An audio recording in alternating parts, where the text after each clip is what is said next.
Hello, everyone, and welcome back to another edition of the Daily Crypto Byte. Today is Monday, July 19th, and we're seeing some pretty significant market movements. We're seeing a bit of a sell-off here. Traditional markets, big gap down to that moving average. We'll talk about that in a little bit. But how was your weekend, CJ, before we hop into things here? It was good. Not a whole lot of price action, as everybody knows.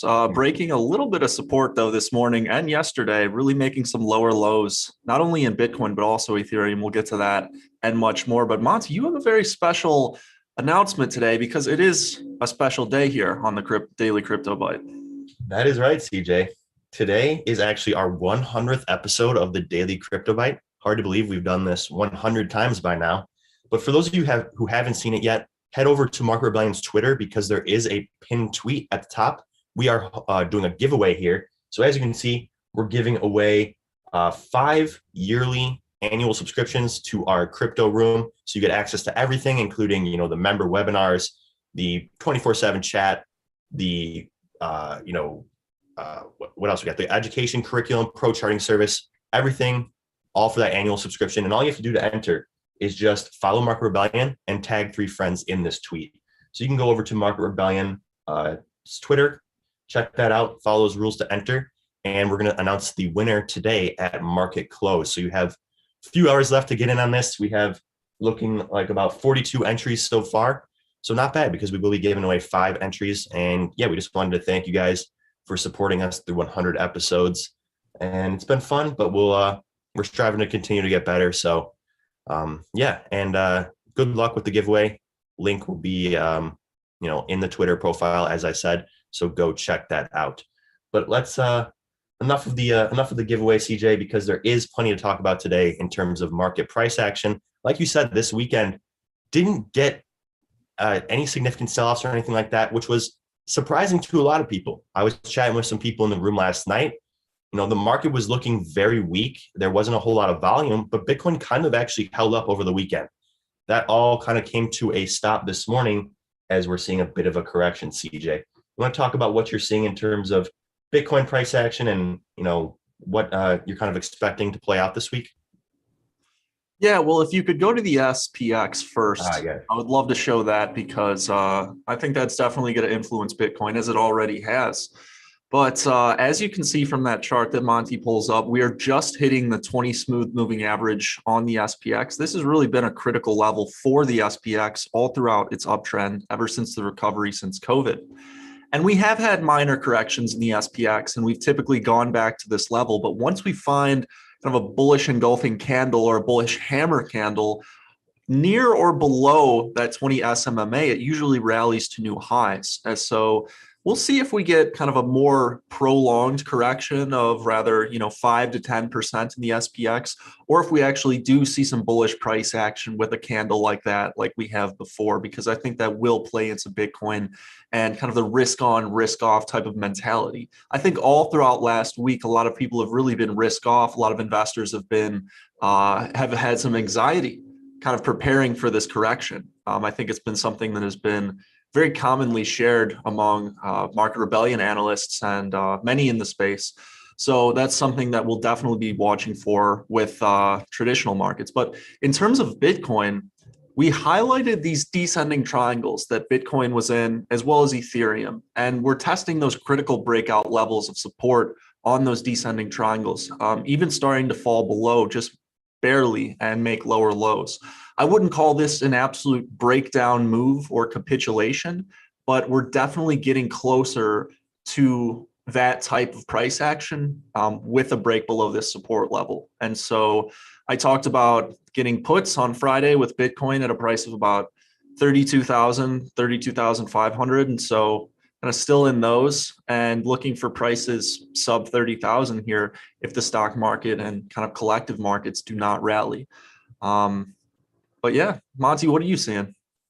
Interesting stuff, CJ. Yeah, I'm seeing the same stuff you're seeing here. I think the traditional markets are really kind of going to be the dictating factor this week. There's a lot of big earnings reports coming up. I'm excited to watch the roundtable tonight because I know, or it's I think it's a sales webinar type thing, but I'm excited for that because I know they're going to be addressing this. And I think that you're right. Depending on whether or not Bitcoin does plummet below that 30K level, or whether we get somewhat of an interim bounce, perhaps back to that 32, maybe even 33K level, will depend on whether or not we get a bounce in the SPX off this moving average.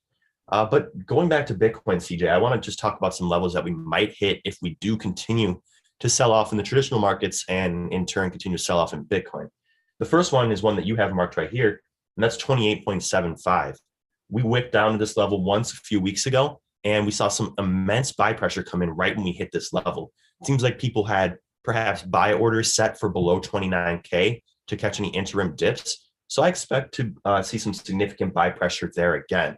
But if we break through that level, we don't really have much support until this next level here of about 25.4, or about even below that at about 24.5K. So these are critical levels at the beginning of the year. We saw a lot of buyers stepping in. It's kind of the point at which, institutions almost stopped buying and the retail hands started buying. So we're kind of reverting back to where we were at the beginning of the year. And I think that a bounce off one of these two lower levels following a further correction is very likely. So I'll be watching these levels, looking to perhaps, increase my position when we retest these levels. But given the current fragility of the market and the, possibility for a breakdown below or even out of this descending triangle that CJ's been highlighting, for me is enough reason to, kind of just sit on my hands and wait for the time being.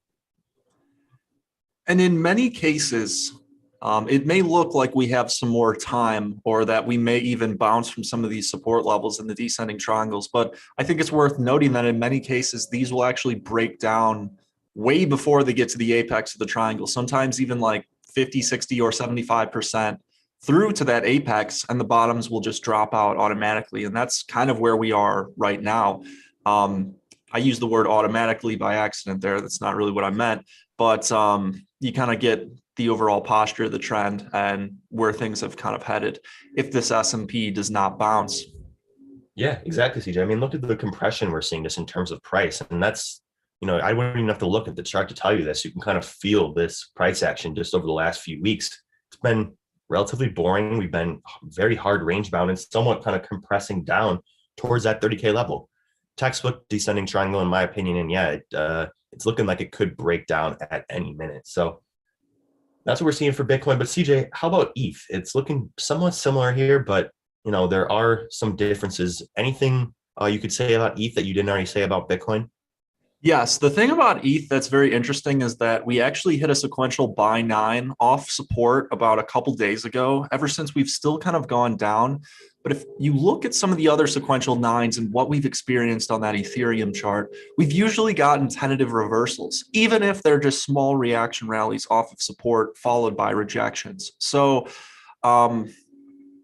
I still think Ethereum is going to be in lockstep with Bitcoin, regardless of this TD sequential 9. I think the overall point is that Bitcoin is in a very similar state, but it just barely missed that kind of buy signal. So we're just at an area where we kind of have to sit on our hands. Like I talked about, kind of puts last Friday, still in those, just kind of holding and hedging. But I think a lot of this is going to have to play on the traditional markets and whether or not we can get a bounce tomorrow or throughout the rest of the trading day today. But as of now, I'll say it's not looking the most optimistic for the bulls. Yeah. So what would you like to see in terms of, SPX price action? Are you just waiting for, maybe a bullish engulfing candle like we've seen historically? Would that be enough in terms of technical factors to perhaps get you to enter a long trade or even just exit your puts in Bitcoin? Yeah, I would have to say the bullish engulfing candle because why? Well, we could say, look, you could have just bought off that moving average every single time, in the past few months, and you would have been successful off the SPX. But it's that one time where you try to catch a falling knife right after the moving average, and subsequently we get a hypothetical 10 to 15% correction. Not saying that's going to occur. I mean, you could make that trade and end up being successful, but what I like to wait for is confirmation in the form of high volume and a bullish engulfing candle, because that shows people there's a lot of bulls here still waiting to buy the dip. And when you get to late stages in market cycles like this in the S&P, I think that things usually rally for longer than usual, because you have to remember, like, the bulls are the ones who are managing all the money at this stage, because all of the bears are kind of unemployed because we've only been so like the wealth managers who are willing to relentlessly buy every single dip up until this time are the ones essentially who have, gotten the majority of the capital in the market. So that's just kind of a generalization for late stage market cycles, but I digress. No, it's a great point, CJ. And I want to quickly transition to something else that I think is definitely worth mentioning is sort of the sentiment we've been seeing across the space. It's been fluctuating back and forth, but I think one thing that is really interesting was this chart you sent me here that kind of compares the different currencies and their relative social dominance. Anything you can say about this? Because I do have a quick sentiment chart to reference after as well. Yeah, sentiment has been rather neutral in the space, but I think it's interesting to note how the dominance changes among assets in the space. We see Bitcoin sentiment kind of decreasing. Meanwhile, we have Ethereum and Cardano and lots of other sentiment in like more altcoins. I think the altcoins on this list show a lot of potential in a hypothetical bull cycle because they're some of the ones that are the most talked about. And of course, that doesn't always lead to exponential gains or whatnot, but when retail capital comes in, these really can attract a lot. I think we were surprised last retail market at certain assets that pumped. Could you have guessed that Ethereum Classic was going to pump the way it did when retail came in? No, but it was because they were buying Ethereum with the word Classic behind them because they thought they were getting something like Ethereum for cheaper. So it really is that simple sometimes. But sorry, what would you like to say about this sentiment chart? Oh, no, I just actually had a different sentiment chart to reference. I saw a lot of people talking about this on Twitter, and that is Bitcoin's weighted sentiment from Sandbase.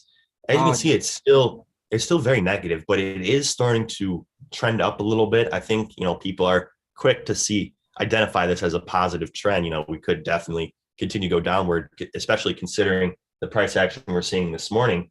But looking at, the possibility of a turn up, I think this is one thing that definitely needs to be watched over the coming weeks because sentiment is really an important factor in this market cycle because so much of it right now is just based on perception.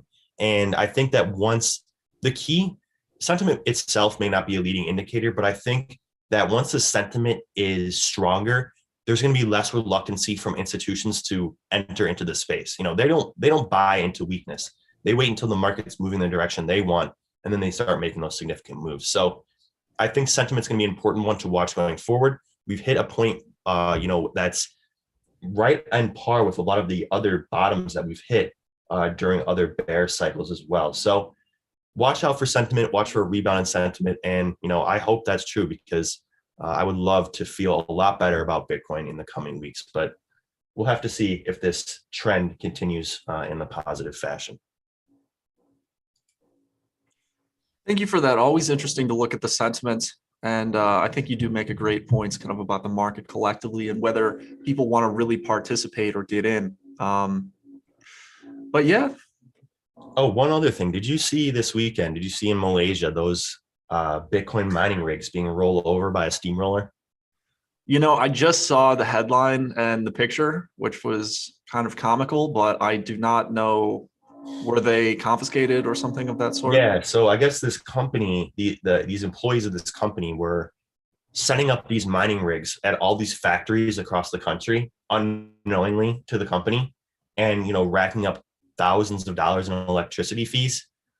So yeah, it was illegal. I mean, I guess they had racked up millions of dollars worth of Bitcoin over the last few years by running these mining rigs with, essentially no electricity costs for them. But that caught up with them today. I did think it was a bit dramatic, laying out those mining rigs and rolling them over with a steamroller. It's like something you'd see in like a Tom and Jerry cartoon or something. But I would have called up Riot and said, "Listen, I got some ASICs that I'll sell you for 50 cents on the dollar. What do you say?" Yeah, like those. Why would you smash them with a steamroller? I don't know. It was about sending a message, CJ. Okay, they were sending a message. Okay. But one thing that I just want to end with this headline. I thought this was pretty interesting. Bitcoin miner Iris said to be seeking new funds ahead of U.S. listing. So they are a Bitcoin mining company, or they're actually an energy company, but they're branching into Bitcoin mining and they want to go public. They're, trying to raise capital. I don't think they'll have too much problem doing that. And, I think we can expect to see another Bitcoin mining company traded publicly very soon. So interesting stuff. We got a dichotomy of news stories there. One half of the world is destroying miners, while the other half of the world is trying to legitimize them. So make of that what you will. But that's all we got for today. Just a reminder, definitely go over to Twitter, check out our giveaway for our 100th episode. If you haven't checked out so far, we'll be announcing our winner today at market close. All you gotta do is follow Mark Rebellion, tag 3 friends in the tweet, and you will be entered in a chance to win one of our 5 annual subscriptions that we'll be giving away to entrants in that contest today. So thank you guys so much for watching. As always, you can check out or you can check out our room if you don't want to try your luck in the giveaway. You can try it out yourself. It's just $1 for the first month. You can try it right below me at markrebellion.com/try crypto. And as always, thank you to Voyager for sponsoring this show. If you are looking for a new brokerage or looking for a first brokerage to get into crypto trading, Voyager is the place for you. They offer very competitive interest rates, up to 12% on assets like DOT. So definitely go check them out. But that's all I got for today. We'll be back later today with an episode of Trade the Chain. But any parting words for our audience today, CJ? Not particularly. Only that Voyager is a solid bear market broker because you're still getting that interest regardless, even if it's just parked in USDC. So always like to do that and check that out if you're not getting interest in something like Coinbase or Kraken or something like that. But yeah, we'll see you soon, and we'll be back with another episode of Trade the Chain and very shortly. So thank you all. Bye-bye.